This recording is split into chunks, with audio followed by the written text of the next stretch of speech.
Viewers, welcome back. இன்னைக்கு நம்ம பார்க்க போற மூவி என்னன்னா டியூட். டியூட் படம் எப்படி இருக்கு அப்படின்னு சொல்லிட்டு பார்த்துடலாங்களா? இந்த படத்தோட ஒன்லைன் என்ன அப்படின்னு சொன்னோம்னா, ஒன்லைன் என்னன்னு எப்படி சொல்றது? ஏன்னா இதுல பாத்தீங்கன்னா பல லைன் வருது. அதாவது வந்து பாத்தீங்கன்னா நம்ம பிரதீப் ரங்கநாதன்டேருந்து ஒரு லைன் சொல்லலாம், ஹீரோயின்டேருந்து ஒரு லைன் சொல்லலாம், சரத்குமார்டேருந்து ஒரு லைன் சொல்லலாம். ஆக மொத்தத்தில் நம்ம ஹீரோகிட்டேருந்து தான் ஒரு லைன் சொல்லி ஆகணும். ஸோ ஹீரோகிட்டேருந்தே சொல்லிடுவோம்.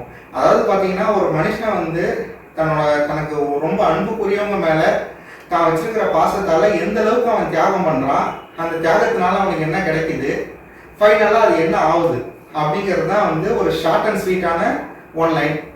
இந்த மாதிரி சொல்லும்போது தான் பார்த்தீங்கன்னா உங்களுக்கு ஸ்பாய்லர் இல்லாமல் இருக்கும். இன்னும் இதை டீட்டெயிலாக சொன்னோன்னா உங்களுக்கு கொஞ்சம் ஸ்பாய்லர் ஆகிடும். அப்புறம் படத்தோட பாசிட்டிவ்ஸ் என்ன அப்படின்னு சொல்லிட்டு பார்த்துருவோம். இந்த படத்தில் இருக்கிற பாசிட்டிவ் என்ன அப்படின்னு பார்த்தீங்கன்னா கண்டிப்பாக நம்ம பிரதீப் ரங்கநாதன் தான் சொல்லணும். அவர் வந்து பார்த்தீங்கன்னா அவரோட அந்த மேஜிக், அவருடைய அந்த சின்ன சின்ன நியூஆன்சஸ், அந்த சின்ன எல்லாமே வந்து பார்த்தீங்கன்னா சூப்பராக வந்து இருந்துச்சு. அவரை பற்றி சொல்லணும்னா ஒரே ஒரு விஷயம் தாங்க. ஒரு காலகட்டத்தில் 90s பார்த்தீங்கன்னா Vijay sir, Ajith sir, Prashanth sir, அதுக்கப்புறம் விக்ரம் சார் எல்லாரும் வரும்போது என்ன மாதிரியான ஸ்வாக் கொடுத்தாங்களோ அது வந்து இவர்கிட்ட அப்படியே இருக்கு. இவர் வந்து இன்னைக்கு நம்ம சொல்லணும்னா கண்டிப்பா இவர் வந்து அடுத்தது ஒரு வருங்காலத்துல ஒரு டாப் 2ல இவர் ஒருத்தரை சொல்லலாம் அப்படின்ற அளவுக்கு இன்னைக்கு இருக்காரு. அப்படி மேக்சிமம் போனாலும் கண்டிப்பா விஜய், அஜித், விக்ரம், சூர்யா, தனுஷ், சிம்பு இந்த 6 பேர் சொல்ற மாதிரி இவரும் ஒரு ஆளா வந்துருவாரு அப்படிங்கிறதுல எந்த விதமான மாற்று கருத்தும் இல்லைன்றது தாங்க இன்னைக்கு நம்ம சொல்ல முடியும். அந்த அளவுக்கு பாத்தீங்கன்னா ஒரு 2K கிட்ஸை வந்து பயங்கரமா கவர்றாருங்க. அவருடைய ஒவ்வொரு மூமெண்ட்டும், ஒவ்வொன்றும் செய்கிற ஒரு ஸ்டைல்ஸ் எல்லாமே பார்த்தீங்கன்னா வந்து அதுவும் தலைவரோட சாயலும் கொஞ்சம் இருக்கு. அந்த ஸ்டைல்ஸ் எல்லாமே அது அப்படியே பக்காவாக பண்ணுறாரு. அது எல்லாமே இவர்கிட்ட வந்து எடுக்குது. அதாவது சில பேர் பண்ணாங்கன்னா ஒரு ஆவரேஜாக இருக்கும், ஆனால் இவர் பண்ணும்போது பார்த்தீங்கன்னா சூப்பராக இருக்குது. அது வந்து பார்த்தீங்கன்னா ஆடியன்ஸ் மத்தியில் வந்து இவருக்கு வந்து ஒரு நல்ல பாப்புலாரிட்டி, எல்லார் மனசுலேயும் ஒரு பெரிய ஒரு ஒரு அட்ராக்ஷனை உண்டு பண்ணிட்டாரு.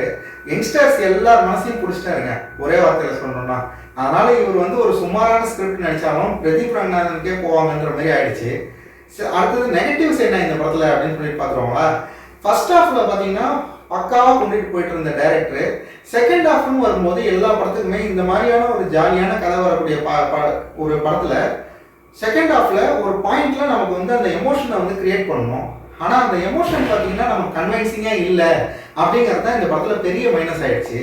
ஒருத்தவங்களுக்கு வந்து நம்ம தியாகம் பண்ணிக்கிட்டே இருக்கோம் அப்படின்னா அவங்க வந்து அதை எப்போ உணர்றாங்க? அவங்க வந்து அவங்களுக்கு சுயநலமாக ஒரு விஷயம் நடக்கும்போது தான் உணர்றாங்களே தவிர அவங்களா வந்து ஆஹா நமக்காக இவ்வளோ பண்ணுறாங்களே அப்படின்னு சொல்லிட்டு உணர்ற மாதிரி இல்லை அப்படின்னு சொல்லிட்டு ஒரு சீன் வருது. இது வந்து பார்த்தீங்கன்னா நம்ம சொன்னோம்னா அது ஸ்பாய்லர் ஆகிடும். ஸோ அதனால் வந்து நீங்கள் பாருங்கள், உங்களுக்கே புரியும். செகண்ட் ஹாஃப்ல பார்த்தீங்கன்னா நம்ம கன்வின்ஸ் பண்ணுற மாதிரி ஒரு விஷயம் சொல்லலைங்கிறது தான் இந்த படத்தோட வீக்னஸ்ஸு. அதை தவிர்த்து பார்த்தீங்கன்னா டைரக்டர் தப்பிச்சிட்டாரு. பிரதீப் ரங்கநாதன் வந்து டைரக்டரை காப்பாற்றிட்டாருன்னு சொல்லணும். இது வந்து 2K கிட்டுக்குலாம் ரொம்ப பிடிக்குங்க.